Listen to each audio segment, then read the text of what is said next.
नमस्कार, मैं आपके साथ अंजना और आप देख रहे हैं ग्लोबल इंडिया टाइम्स न्यूज। आइए सही चीज को सही लोगों तक साझा करें।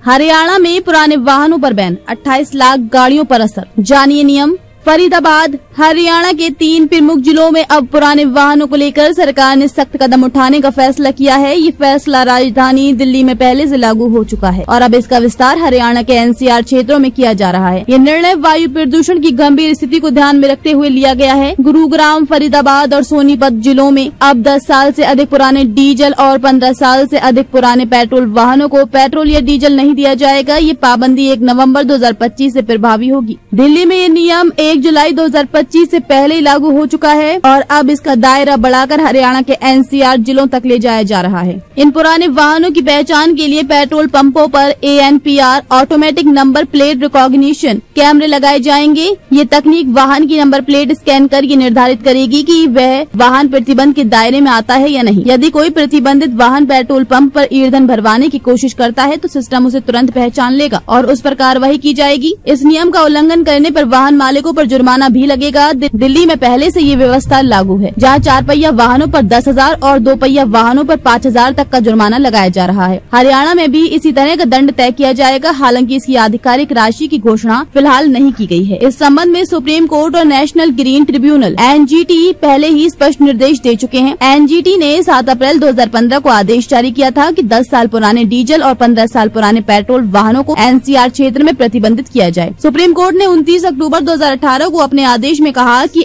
ऐसे एंड ऑफ लाइफ वाहनों को सड़कों से हटाया जाए। इन निर्देशों के बावजूद कार्रवाई की रफ्तार धीमी रही, लेकिन अब प्रदूषण की बढ़ती गंभीरता को देखते हुए शासन ने सख्ती बरतनी शुरू कर दी है। सरकारी आंकड़ों के अनुसार इस फैसले से हरियाणा के तीनों जिलों में लगभग 28 लाख वाहन प्रभावित हो सकते हैं। इसमें निजी कारें, बाइक्स, ऑटो, टैक्सी और व्यावसायिक गाड़ियां शामिल हैं। तो अब या तो स्क्रैप की जाएंगी या राज्य से बाहर स्थानांतरित करनी होंगी। जिन वाहन मालिकों के पास पुराने वाहन है वे चाहें तो उसे पंजीकृत स्क्रैपिंग केंद्र रजिस्टर्ड व्हीकल स्क्रैप फैसिलिटी में जमा कर सकते हैं या फिर वाहन को किसी अन्य राज्य में स्थानांतरित कर सकते हैं यदि वहाँ के नियम अनुमति दें। प्रदूषण पर काबू पाने की दिशा में ये एक बड़ा और निर्णायक कदम है। आने वाले महीनों में इसकी प्रभाव और प्रतिक्रियाएं साफ दिखने लगेंगी। फिलहाल जनता को सलाह दी जा रही है कि वे अपने वाहनों की उम्र और नियमों की जानकारी लेकर ही सड़कों पर उतरें।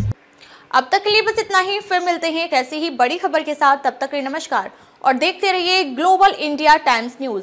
अगर आपको वीडियो पसंद आया हो तो लाइक करें व शेयर करें। ऐसे लेटेस्ट अपडेट पाने के लिए बेल आइकन प्रेस करना ना भूलें। अगर आप हमें फेसबुक या फिर इंस्टा के माध्यम से देख रहे हैं तो हमारे पेज को फॉलो जरूर करें। धन्यवाद।